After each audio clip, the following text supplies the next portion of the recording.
السلام عليكم again. Ali family Indonesia ya.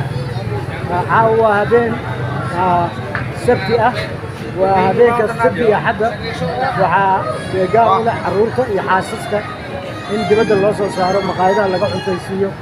ya meel walba ay macnaha la wareejiyo insha Allah sabti axada waa dhaqanka Indonesia. This is my wife and this is my daughter and this is my son Jabril.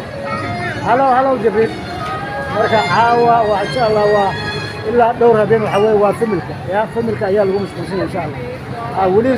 rag Soomaali saas weeye la arko wali ya rag Soomaali waa inay bartaan sidii dumarka iyo caruurta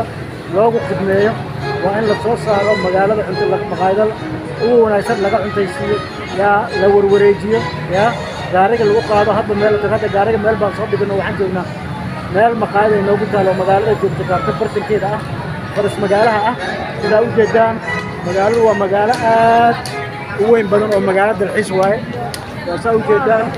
waa magaalo aad u buuq badan oo magaalada dalxiiska Indonesia waa magaalada labaad marka laga reebo Bali marka ku soo dhawaad waxaan rabaa inaan halkan dib u sheego in dumarka iyo caruurta ay u baahan yihiin in waqti la siiyo ya loo khidmeeyo ya loo raaxeeyo cuntoyin macaan la soo siiyo ya ice cream la soo siiyo ya ana waa ayaga iskala laba habeen insha Allah habeenada kale sida maalmada kale waxa waa wada mashquulsan yahay mar iskuul iyo mar dugsi quraan ayaa lagu mashquulsan yahay marka adiga fasax u jirna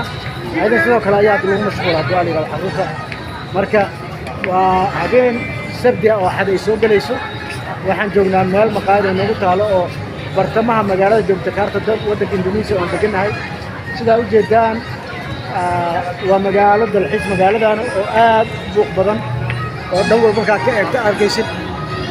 dhan walba ka arkaysid sida dadku ay u badan yihiin ya waa magaalo dalxiis ya maqaayaduna halka bay noogu taala maqaayadu halka bay ku taala waxaan gadnaa cuntooyinka Indonesia iyo cuntooyinka Carabta oo isku jiro dhan ayaan gadnaa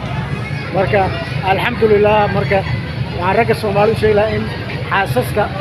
nabiga calayhi salaatu wa salaam waxa ugu wanaagsan oo waqti lagu dhimo waxa weeye waa qof inuu cibaadaysanayo iyo inuu qaanso ya baranayo iyo fardafool waxa inta keen waxa ku xigmado waa in ninku xaaskiisa iyo caruurtiisa uu la baashaalaa oo waqti siiyo marka waxaan diinaa ragga Soomaalidu inay bartaan sida rasuulkeena sallallahu alayhi wasallam dumarka iyo caruurta uu dhaqmi jiray oo in waqti la siiyo ya marka ay shaqeynayso maalinta kale waqtigooda lagu dhameeyo iyo marka cibaadadiisa cibaadada waxa ku xiga waa shaqada waxa ku xiga caruurta haddii timaado shaqo timaado caruurta ayaa ka muhiimsan shaqada markaas waayo caruurtu waa wax jirkaada ka soo gaay u baahan inaad dhaqaanayso laakiin shaqadu waa mar walba waxa la heli karo insha Allah iyadoo aan shaqada la iskaga dheelay marka waxaan halkan ugu soo gudbinayaa in la barto ragga Soomaaliyeed bartaan sida dumarka loogu khidmeeyo waxaan fadhinaa meelkaana ice cream baan soo cunay maqaayadan ka soo cashaynay marka waxa weeye gaariga meel baan soo dhiganay waxaan nimaadaan meel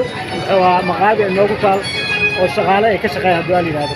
marka meesha ay tusriya insha Allah waa halkan marka maqaayaduna waxay ku taal halkaas marka sidaa ula socdo insha Allah. Assalamu alaykum. Please subscribe our Facebook or our YouTube channel Ali Family Indonesia. Subscribe and like. waxaan isoo gudbinaa waxyaabo badan macluumaad oo ku saabsan Indonesia haday noqoleed xagga dhaqanka xagga ganacsiga iyo xagga diinta islaamka barashadiisa ayaan isoo gudbinaa insha Allah. Assalamu alaykum wa rahmatullahi wa barakatuh.